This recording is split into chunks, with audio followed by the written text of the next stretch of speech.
Hello everyone, some users have noticed a thumping sound when starting BP02 pottery wheel. So why exactly this happens and why it's completely normal? Let's take a look on the system, how it works. So this is the large wheel and this is the motor with the small pulley.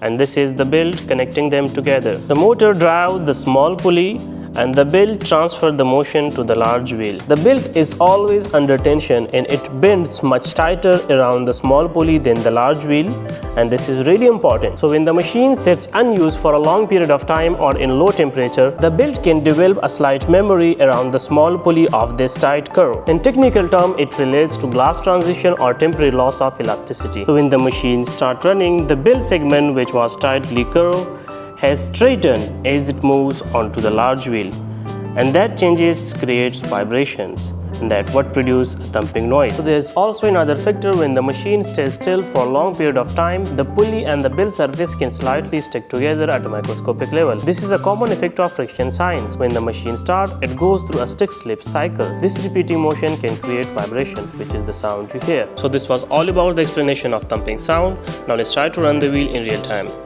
I'm increasing the speed around 300 RPM. You may hear a bit thumping sound.